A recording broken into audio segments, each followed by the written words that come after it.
Covid কমিয়ে দিল চীনের জনসংখ্যা। বিশ্বের সবচেয়ে বেশি জনসংখ্যা যে দেশে, সেই চীনের জনসংখ্যাই এবার কমল। জনসংখ্যা কমেছে 20 লক্ষ, মৃত্যু আরও বেড়েছে, প্রায় দ্বিগুণ হয়ে 6,90,000 হয়েছে। চীনের জনসংখ্যা এখন নেমে দাঁড়িয়েছে 140 কোটিতে। জনসংখ্যা এক ধাপ এতটা নিচে আসার বিষয়টি নজরে এসেছে সেদেশের পরিসংখ্যান দফতরের। জনসংখ্যা কমে বিপাকে চীন, এখন 140 কোটি।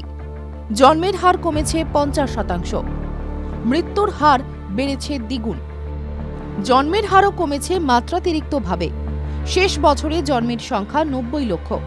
এটা 2016 সাল অর্থাৎ কোভিডের আগের সময়ের তুলনায় অর্ধেক। আর এই রকম অবস্থায় চীন পড়েছে ফ্যাসাদে। দেশের অর্থনীতিকে ধরে রাখতে এবং স্বাভাবিক উন্নয়ন, প্রতিদিনকার কাজকর্মের ধারা ঠিকভাবে চালু রাখতে জনসংখ্যার প্রয়োজন আছে। 2016 সালে যেখানে চীনকে পরিবার পিছু একটি সন্তান এই ঘোষণা করতে হয়েছিল, সেখানে এখন তারা জন্মবৃদ্ধির দিকে নজর দিতে বাধ্য হচ্ছে। এদিকে চীনের মানুষ এখন দেরিতে বিয়ে করছেন, কেউ কেউ বিয়ে করার পরেও সন্তান নিতে চাইছেন না। পড়াশোনার খরচ বেড়ে যাওয়াতে অনেকেই এই সিদ্ধান্ত নিচ্ছেন।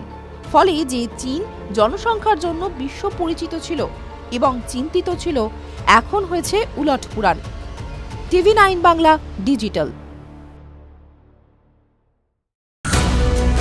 জল, জঙ্গল, পাহাড়, গ্রাম, জেলা, শহর, জমি অধিগ্রহণ থেকে জমি মাফিয়া, দিকে দিকে আমাদের ক্যামেরা। চারপাশে ঘটে যাওয়া ঘটনা থেকে আমরা তৈরি করছি বিশেষ চিত্রদলিল। মানুষের সঙ্গে আমরা, আমি শুভজিৎ। নিউজ সিরিজ দেখুন আমার সঙ্গে প্রতি রবিবার রাত 10টায় TV9 বাংলায়। TV9 বাংলা, না দেখলেই নয়। কোনো পুরনো খবর নয়, সকাল থেকেই পুরো দিনের আভাস।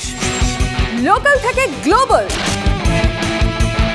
ঘটনাস্থল থেকেই রিপোর্টারের মুখে শুনে নিন আসল ঘটনা। দিন শুরু করুন TV9 বাংলার সঙ্গে।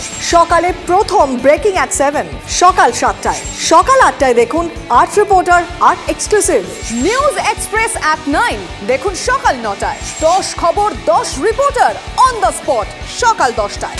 লোকাল টু গ্লোবাল অ্যাট 11 দেখুন সকাল 11টায়। দেখুন morning super prime time TV9 বাংলায়। TV9 বাংলা, না দেখলেই নয়। তীব্র, তীক্ষ্ণ, স্পষ্ট, সরাসরি, স্ট্রেট কাট। আমি অনির্বাণ চৌধুরী, রাত 10টায় TV9 বাংলায়।